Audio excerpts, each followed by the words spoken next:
Welcome to Concrete Block, the podcast where we dive into the latest news and current events from around the world.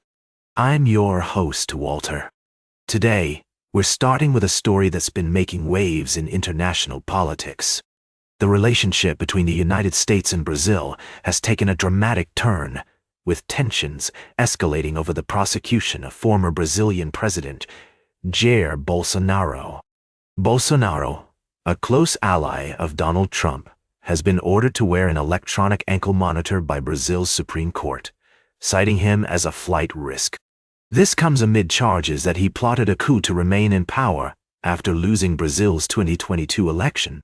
The situation has sparked a heated exchange between the two nations, with President Trump threatening to impose 50% tariffs on Brazilian goods if the prosecution continues. On the other side, Brazilian President Luiz Inácio Lula da Silva has pushed back against Trump's threats, calling them blackmail and vowing not to bow to foreign pressure. The confrontation has seemingly revived Lula's flagging popularity, as many Brazilians view Trump's remarks as an overreach of American power. It's a complex situation, with multiple layers and interests at play. Some observers argue that the U.S. is overstepping its bounds, while others see Brazil's actions as a necessary step to hold former President Bolsonaro accountable for his alleged wrongdoing. As we delve deeper into this story, it's essential to consider the various perspectives and motivations involved. We'll be exploring the implications of this diplomatic spat and what it might mean for the future of US-Brazil relations. For now, let's take a closer look at the key players and their roles in this unfolding drama. From President Trump's involvement to the Brazilian Supreme Court's decision, we'll examine the facts and provide context to help you understand the situation better. We'll be right back with more of today's top news on Concrete Block. Welcome back to Concrete Block. I'm your host, Walter. We're diving into a complex and fascinating story from the Middle East, where after years of conflict, Syria is slowly rebuilding under new leadership. Our guest journalist Roy Gutman has spent extensive time on the ground, reporting on the developments in this war-torn country. According to Gutman's report, Ahmed Sharaa, the leader of Hayat Tahrir al-Sham, a former al-Qaeda affiliate, has taken control of Syria and is working towards building a modern state. This is a surprising turn of events given the group's history. However, it's essential to approach this story with nuance, considering the various perspectives involved. Gutman notes that Sharaa's leadership has brought about significant changes, including the lifting of economic sanctions by the United States, which has improved the country's economy and allowed for foreign investment. The value of the Syrian lira has risen, and markets are starting to function again. Additionally, hundreds of foreign companies are considering investing in Syria. However, not everyone is optimistic about Sharaa's leadership. Some critics argue that his regime lacks transparency and accountability, particularly regarding human rights abuses and war crimes committed during the conflict. The issue of transitional justice and accounting for the 600,000 people killed and over 100,000 tortured or disappeared during the war remains a pressing concern.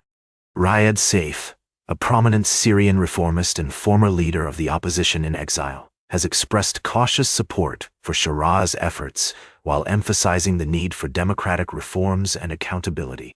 Saif believes that Syria's rebirth is an opportunity to implement long overdue changes, but it's crucial to address the country's troubled past. As we consider the complexities of this story, it's essential to acknowledge the various stakeholders involved, including the Syrian people, who have suffered greatly during the conflict. Their voices and concerns must be heard as the country moves forward. The situation in Syria is a reminder that rebuilding a nation after conflict requires patience, perseverance, and a commitment to justice and accountability. As we continue to follow this story, we'll provide updates and insights from experts and those on the ground. Stay tuned for our final story of the day, right here on Concrete Block. Welcome back to Concrete Block. We're glad you're tuning in again. As we wrap up today's show, we want to bring your attention to a pressing issue in the telecommunications industry. Cogeco and Eastlink are seeking to appeal a recent decision made by the Canadian Radio, Television and Telecommunications Commission, or CRTC, regarding wholesale fiber rules. For some context, the CRTC has ruled that major telecom companies like Rogers, BCE, and TELUS can provide internet services using each other's fiber networks in certain regions. This move is intended to boost competition and improve affordability for customers. However, regional carriers like Cogeco and Eastlink are concerned that this decision could make it harder for them to compete against the bigger players. These smaller carriers argue that the CRC's decision favors the large telecom giants at their expense. They claim that allowing the big three to resell their fiber services will discourage investment in their own infrastructure, ultimately harming consumers. On the other hand, some of the larger providers see this as an opportunity to expand their reach and offer more competitive pricing. It's a complex issue with valid points on both sides. The CRTC has stated that its goal is to balance competition and investment, but it's clear that not everyone is satisfied with the current state of affairs. As the situation unfolds, we can expect to see further developments and potentially even intervention from the federal government. As always, we strive to provide you with a balanced view of the news. It's essential to consider multiple perspectives when evaluating complex issues like this one.